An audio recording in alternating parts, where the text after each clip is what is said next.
Welcome to All About Taxes. Today we are going to start our GST series. Today we will discuss GST introduction and need of GST.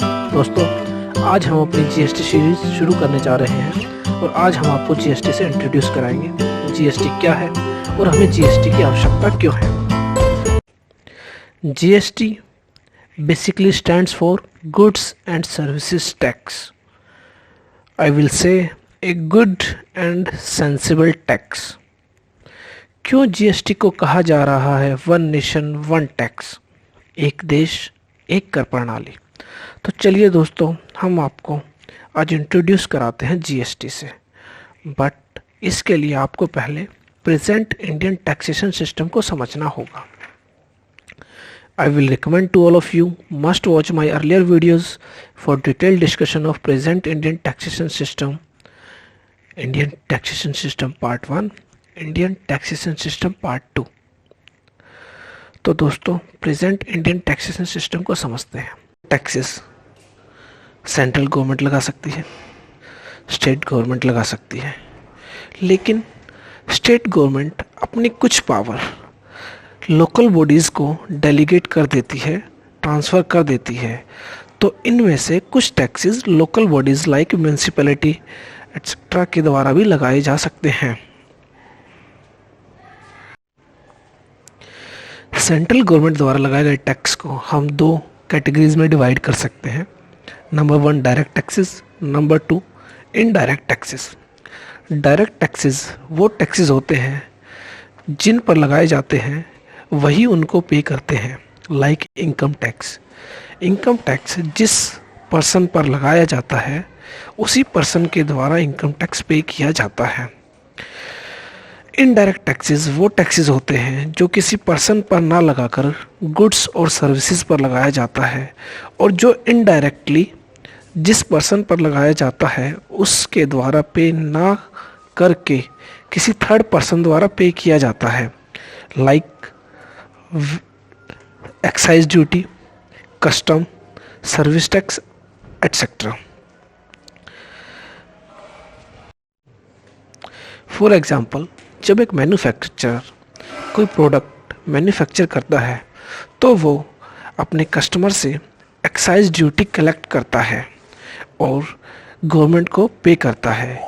देखा जाए तो excise duty manufacturing पर product पर लगती है और जिसको customer से कलेक्ट किया जाता है, और कस्टमर के बिहाफ पर मैन्युफैक्चरर गवर्नमेंट को पे करता है। स्टेट गवर्नमेंट द्वारा लगाए जाने वाले tax value added tax VAT, state excise duty, entertainment tax, luxury tax, professional tax, entry tax, octroi, vehicle tax, electricity duty, stamp duty etcetera. Local bodies द्वारा लगाए गए टैक्सेस लाइक हाउस टैक्स।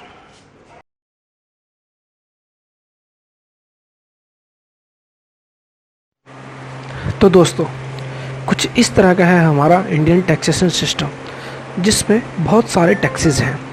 दोस्तों, ये तो सिर्फ एक इलिस्ट्रेटिव लिस्ट है। इसका मतलब ये है कि ये तो सिर्फ एग्जाम्पल्स हैं। इसके अलावा बहुत सारे और भी टैक्सेस हैं जो सेंट्रल गवर्नमेंट और स्टेट गवर्नमेंट द्वारा लगाए जाते हैं, लेकिन वो हमारे GST पर्पस के लिए इररिलेवेंट हैं।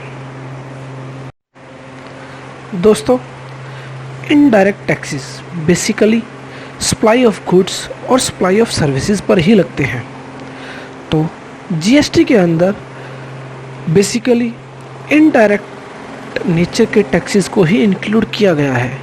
डायरेक्ट टैक्सेस का GST से कोई रेलेवेंस नहीं है। Taxes basically in indirect nature either on supply of goods और supply of services are subsumed in GST, covered in GST. Almost 17 type of indirect taxes are including in GST. लगभग 17 तरह के indirect taxes को GST के अंदर cover किया गया है।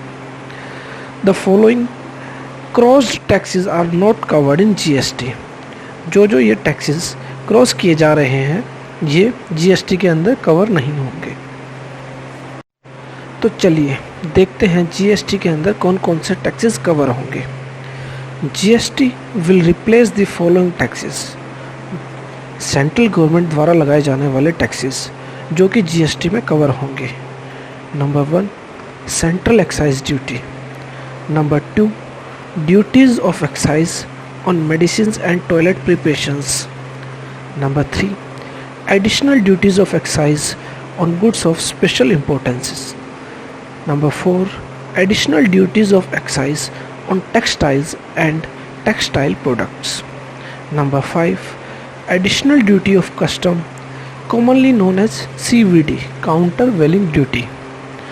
Number 6 special additional duties of custom known as SAD set. Number 7 service tax. Number 8 cess and surcharges insofar as they relate to supply of goods or services like स्वच्छ Bharat cess, कृषि कल्याणकारी cess etcetera. State government द्वारा लगाए जाने वाले taxes जो GST के अंदर कवर होंगे। Number 1 VAT value added tax. Number 2 central sales tax. Number 3 purchase tax. Number 4 luxury tax. Number 5 entry tax. Number 6 entertainment tax. Number 7 taxes on advertisements. Number 8 taxes on lotteries, betting and gambling. Number 9 state cess and surcharges insofar as they relate to supply of goods or services. दोस्तों central sales tax को state government की list में इसलिए दिखाया गया है, basically ये लगाया तो सेंट्रल गवर्नमेंट द्वारा ही जाता है, बट इसका जो रेवेन्यू है वो स्टेट गवर्नमेंट द्वारा कलेक्ट किया जाता है और जो कि सेंट्रल गवर्नमेंट को पास नहीं किया जाता, स्टेट गवर्नमेंट को कंपनसेशन के रूप में स्टेट गवर्नमेंट के पास ही रह जाता है। तो दोस्तों GST is basically amalgamation of large number of central and state taxes into a single tax. GST state और सेंट्रल टैक्सेस को मिलाकर बनाया गया एक सिंगल टैक्स है जिसके अंदर ऑलमोस्ट 17 टैक्सेस को शामिल किया गया है।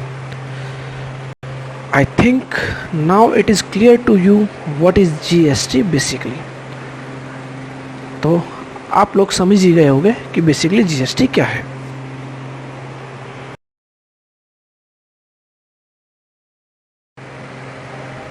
तो दोस्तों इतना समझने के बाद GST क्या है, हम आगे बढ़ते हैं।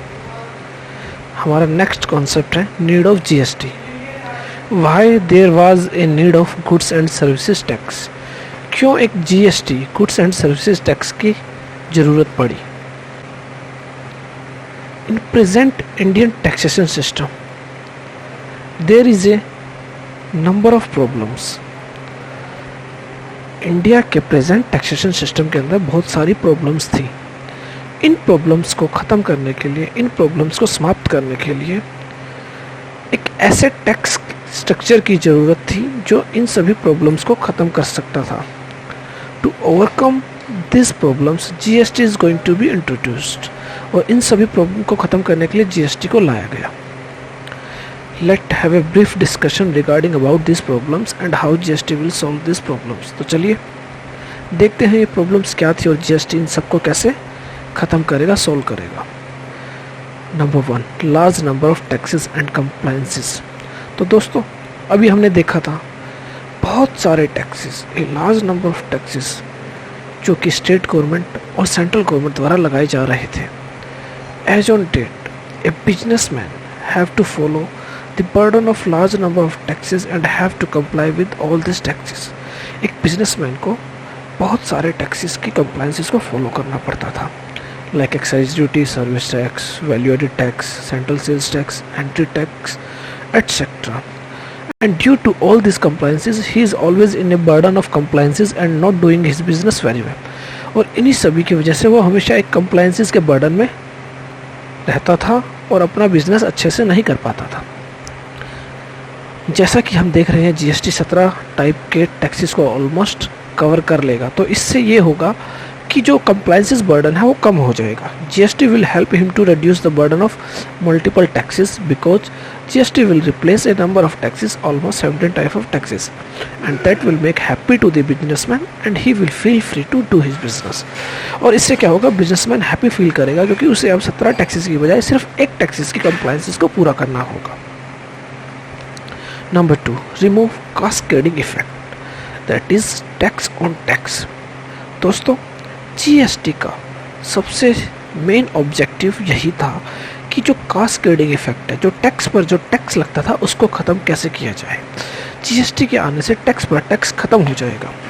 दोस्तों, आज के प्रेजेंट टैक्सेशन सिस्टम के अंदर जैसा कि आप जानते हैं, central level of levies and state level of levies, central government अलग टैक्स लगाती है और स्टेट गवर्नमेंट अलग टैक्स लगाती है। इन सब की वजह से कई बार ऐसा होता है कि टैक्स के ऊपर टैक्स लग जाता है। There are lot of incidences where double taxation took place, like no input tax credit between central and state levies. जैसा कि हम मैन्युफैक्चरर के केस में देखते हैं, जब एक मैन्युफैक्चरर होलसेलर को माल बेचता है तो वह एक्साइज ड्यूटी लगाता है और साथ में सेल्स टैक्स लगाता है। जब होलसेलर आगे रिटेलर को माल बेचता है या कस्टमर को माल बेचता है तो जो एक्साइज ड्यूटी वो मैन्युफैक्चरर को पे करता है, उसका बेनिफिट उसका इनपुट से नहीं मिलता, जो कि प्रोडक्ट की कॉस्टिंग का पार्ट बन जाता है और एक्साइज ड्यूटी पर भी सेल्स टैक्स या वैट लग जाता है। Like no input credit available to the wholesaler for excise duty paid to the manufacturer on goods purchased from manufacturer, no input credit to the trader on goods purchased from another state under CST। ऐसे ही जब trader एक state से दूसरे state से माल खरीदता है तो जो वो सेंट्रल सेल्स टैक्स CST पे करता है उसका कोई भी उसे इनपुट नहीं मिलता और वो भी कॉस्टिंग का पार्ट बन जाता है। No input credit on service tax paid by trader for services availed for his trading businesses. इसी तरह जब एक ट्रेडर कोई सर्विसेज लेता है और उस पर सर्विस टैक्स पे करता है तो उसे वैट लॉ के अंदर कोई भी क्रेडिट नहीं मिलता। One of the main objective of GST is to remove the cascading effect of taxes. GST will help to remove the tax on tax effect. This can be easily understand by an example. Let's say Mr. X, manufacturer of cement, sells his product to Mr. A, the wholesale trader of cement. In the hand of manufacturer, the cost of cement bag is ₹100. Let's say the margin of Mr. X is 10%. ₹10 total ₹110. ₹11 as paid excise duty. Total ₹121. On this amount, sales tax of ₹12.5% charged, that is approximately ₹15. Now the total is ₹136. Mr. X sell the cement bag to Mr. A for ₹136, in which ₹11 paid as excise duty, ₹15 paid as sales tax, and ₹10 as the profit of the Mr. X. Now, in the hand of Mr. A, the wholesale trader, the cost will be ₹121. ₹15 paid as sales tax will be eligible for input credit, hence not included in cost. Let's say the margin of Mr. A is 10%, ₹12. Now the total is ₹133. Excise duty nil. Total ₹133. Now sales tax 12.5%, approximately ₹70. The total is ₹150. Now in the hand of consumer, the cost of the product will be ₹150. After GST, the cost in the hand of manufacturer ₹100, margin ₹10, total rupees 110. Let's say the GST rate is 18%. The GST will be rupees 20 approximately. The total is rupees 130 in the hand of manufacturer. In the hand of Mr. A, the wholesale trader, the cost will be rupees 110, as rupees 20 will be eligible for input credit, hence not included in the cost of the product. Now the margin of Mr. A is rupees 11. The total is rupees 121. The GST at the rate of 18% is equal to rupees 22 approximately. Now the total is 143. Now you can see that before GST the cost of product in the hand of consumer is rupees 150, and after GST the cost of product in the hand of consumer is 143. The total benefit to the customer is rupees 7. Number 3. Improve competition due to uniformity of tax rates. दोस्तों, one of the problem of indirect taxes are different tax rates for the same goods in different states. Like rices are taxable under sales tax in Delhi and there is no sales tax in Haryana on rice. This affect the business industry to do the business in various states. दोस्तों, different states में same goods पर different tax rates हैं, जिसकी वजह से जो business industry है वो अफेक्ट होती है. GST will make the country tax neutral. GST जो है वो टैक्स न्यूट्रल कंट्री बना देगा. इसका मतलब यह है कि uniform tax rate all over India, सभी पूरे देश के अंदर एक यूनिफॉर्म टैक्स रेट रहेगा सेम गुड्स पर. GST will ensure that indirect tax rates and structures are common across the country, thereby increasing certainty and ease of doing business. In other words, GST would make doing business in the country tax neutral irrespective of the choice of place of doing businesses. Number 4. Problem in understanding taxability in various tax laws. दोस्तों, आज कोई business transaction कौन से tax law के अंदर taxable होगी, यही समझने में कंफ्यूजन रहता है. One of the problem of indirect taxes are tax payer are not confident whether a transaction will subject to service tax और sales tax. Like sales of software, जो सॉफ्टवेयर जो सेल्स करती है कंपनीज, उनमें हमेशा confusion रहता है कि इस पर वैट एप्लीकेबल होगा, सेल्स टैक्स एप्लीकेबल होगा या फिर सर्विस टैक्स एप्लीकेबल होगा. Works contract. Due to these complications, there is always a fear in the mind of taxpayer whether he is taking right steps or wrong. Since GST is going to replace almost 17 types of taxes, such problem will automatically come to an end. There will be only one tax, that is GST, and only one tax law, that is Goods and Services Tax Act. There will be no such situation will come after GST. GST आने के बाद ऐसी कोई भी situation arise नहीं होगी, क्योंकि फिर सिर्फ एक ही टैक्स रहेगा जीएसटी और सिर्फ एक ही टैक्स लॉ होगा goods and services tax act. I hope it is clear to you why there was a need of GST. क्यों जीएसटी की जरूरत थी. In spite of all this problems there is a number of benefits of GST. Number 1, easy compliance. Number 2, overall burden of reduction in cost of goods and services to the consumers. Number 3, reduction in corruption. Number 4, more transparency. Number 5, increase in government revenue. तो दोस्तों, GST आने के बाद compliances बहुत easy हो जाएंगी. Goods और services act के बाद जो ओवरऑल कॉस्ट प्रोडक्ट की है, कॉस्ट है, उसमें भी कमी आएगी, जिससे क्या होगा, गुड्स एंड सर्विसेज सस्ती होंगी. रिडक्शन इन करप्शन, करप्शन में भी कमी आएगी. मोर ट्रांसपेरेंसी, ट्रांसपेरेंसी रहेगी. इंक्रीज इन गवर्नमेंट रेवेन्यू, और गवर्नमेंट का रेवेन्यू भी इंक्रीज होगा. I hope friend Now you are clear that what is GST, why there was a need of GST. If you found this video useful to you, please must give you your valuable comments to improve my lectures. Thanks for watching. Please subscribe my channel all about taxes.